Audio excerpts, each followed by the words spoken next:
Hello and welcome back to my channel. Today I'll be teaching you how to sew this Reformation inspired shirred puff sleeve midi dress with a square neckline. Reformation was selling this dress for over $200, but today I will show you how to make it for under $10. To make this dress you'll need some lightweight fabric such as viscose, some thread to match the fabric colour, some elastic thread, and some elastic. To begin the dress we will make the main panel first. We will start by creating a rectangle shape. To get the width of the rectangle, measure around the widest part of your chest. When you have the chest measurement, add 25 centimeters to allow for the shirring and 1.5 centimeters for a seam allowance. Now to get the length of your dress, place your measuring tape where you want your dress to sit. Then measure down to where you want it to finish. I've decided to do mine just above my knees and then add 1.5 centimeters for the seam allowance. You will now have a rectangle that looks something like this. Cut your pattern in half, either down the width line or across the length line. In this example, I have cut it down the length line. And now you can put the cut side on the fold. This will make it easier for you when cutting out your pattern. Now all you need to do is cut out one main panel and two sleeves on the fold. To sew the bodice, overlock the top and bottom edges. Now double hem those two edges. This involves folding the fabric over and then folding it once again and pinning. Next, stitch the seam down and pull out the pins as you go along.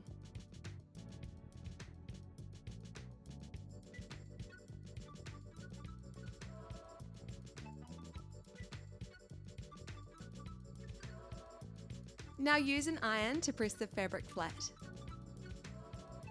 Now we will shirr the top section of the rectangle.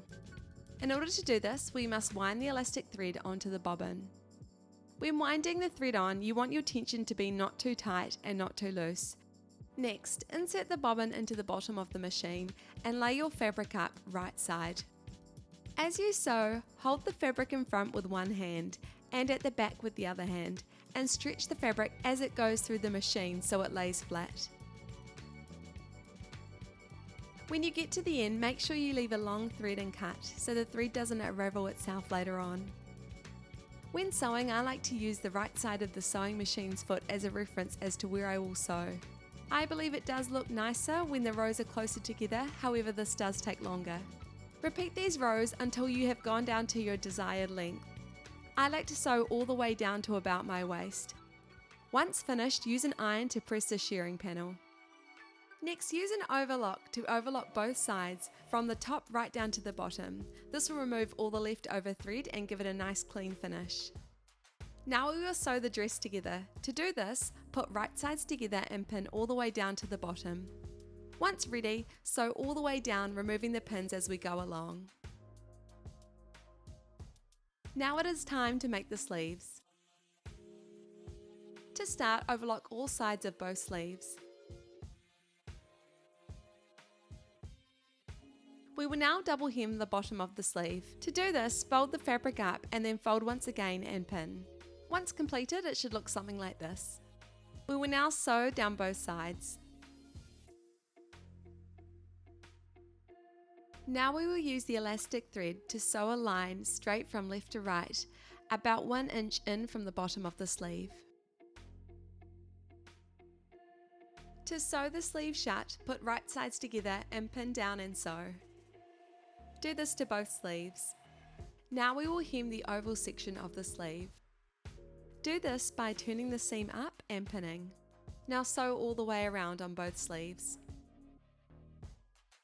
Now we must put the elastic into the sleeve. Get a piece of elastic and put a safety pin on one end. We will now insert this into the sleeve all the way around until it comes out at the other end. Now get your elastic and measure it around your shoulder where the sleeve will go. It should feel comfortable enough that you know the sleeve won't fall down. Now do a few stitches to close the elastic together. With all three pieces right sides together, pin the bottom of the sleeve to the side of the dress. The joining stitch will be about 1 inch long and will run horizontal to the top of the dress. Do this to both sleeves. Now to finish, all you need to do is the hem. Fold up to your desired length, pin and sew. And there you have it, a cute, simple and easy dress. If you enjoyed this video, please give it a thumbs up and subscribe to the channel, and I'll see you in the future with another tutorial.